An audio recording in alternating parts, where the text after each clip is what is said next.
النهارده انا جاي اقول لك على افلام مصريه كوميدي هتعجبك جدا، فعشان ما نطولش يلا نبدا ونشوف ايه الافلام اللي هنتكلم عليها النهارده. اول فيلم هكلمك عنه النهارده هو فيلم بنك الحظ. بنك الحظ هو فيلم كوميدي نزل سنه 2017 من بطوله محمد ممدوح، اكرم حسني، محمد ثروت. كان فيه مجموعه كبيره جدا من الناس اللي دمها خفيف جدا. الفيلم ده فعليا واحد من اكتر الافلام المصريه في اخر 20 سنه اللي بيضحكني في كل مره بتفرج عليه. الفيلم بيحكي عن مجموعه صحاب بيتفقوا مع بعض ان هم يسرقوا بنك، ومن هنا بيبداوا يخططوا للاحداث اللي جايه. ايه الطريقه اللي هيدخلوا بيها البنك، هيبقوا لابسين ايه، هيظهروا ازاي، هيخرجوا من البنك ازاي، وانت بتعيش معاهم الكلام ده خطوه خطوه. زي من ضمنهم ان هم ازاي هيجيبوا السلاح اللي هيدخلوا بيه البنك، وبتشوف ما بينهم مواقف ومشاهد كوميديه هتموتك ضحك. ففعليا ده واحد من اكتر الافلام اللي ضحكتني في اخر كام سنه، فلو انت ما شفتش الفيلم ده اتفرج عليه. ومن هنا نروح على طول لتاني فيلم معانا وهو فيلم كده رضا. طبعا كده رضا غني عن التعريف، من بطوله احمد حلمي ومنى شلبي ولطفي لبيب الله يرحمه. الفيلم بيحكي عن 3 اخوات متسجلين كلهم بشهاده ميلاد واحده، يعني بالنسبه للناس هم واحد بس مش 3. وفي نفس الوقت في اختلافات كبيره جدا ما بين شخصياتهم هم ال3،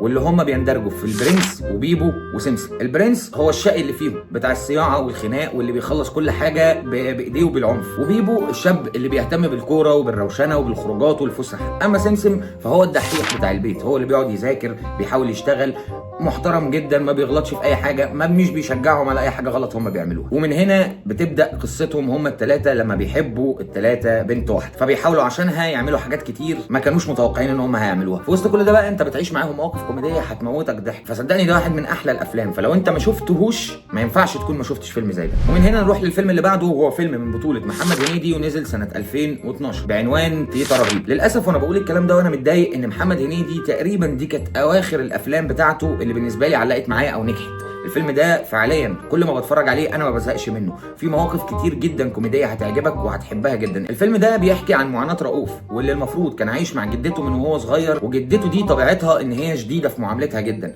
فبالتالي كانت عامله له عقد نفسيه ومشاكل كتير. جدته بتسافر وبيبدا هو يعيش حياته الطبيعيه بشكل عادي جدا مع جده، لحد ما بعد فتره معينه بيتفاجئ ان جدته رجعت. ومن هنا بتبدا تحصل احداث كوميديه كتير جدا انت هتعيش معاها خطوه خطوه وهتموتك ضحك حرفيا. فبالتاكيد ان ده فيلم لازم هيبقى معانا في قائمه احسن افلام كوميديه مصريه. ومن هنا نروح لاخر فيلم معانا في قائمه النهارده وهو فيلم نزل سنه 2010 بعنوان سمير وشهير وبهير. الفيلم طبعا من بطوله احمد فهمي وهشام ماجد وشيكو، ايمي سمير غانم ورحمه حسن. فيلم سمير وشهير وبهير بيحكي عن 3 اخوات من نفس الاب، ولكنهم مش من ام واحده، ولا الامهات دي متفقه مع بعض ولا ال3 دول متفقين مع بعض. بيجمعهم مشروع الجامعه اللي بيحطهم فيه الدكتور، وبيجبرهم ان هم ال3 يكونوا شغالين مع بعض، لحد ما بيكونوا واقفين مع بعض في مره قدام آلة، والآلة دي بتنقلهم بالزمن لورا، فبيرجعوا لورا لفتره قديمه جدا. ومن هنا بتبدا تحصل معاهم احداث هتموتك ضحك حرفيا، من طريقتهم وما بيحاولوا يعيشوا في الزمن القديم، لفكرتهم ان هم عايزين يرجعوا لمين اللي ممكن يساعدهم، لفكره ان هم بيلاقوا حاجاتهم او ممتلكاتهم اللي كانت معاهم قدام وهي لسه جديده وبتتباع، زي العربيه بتاعتهم، او ان هم بيعدوا على الاماكن او بيشوفوا اهلهم وهم صغيرين. كل دي حاجات انت هتعيشها معاهم في الفيلم، فبالتاكيد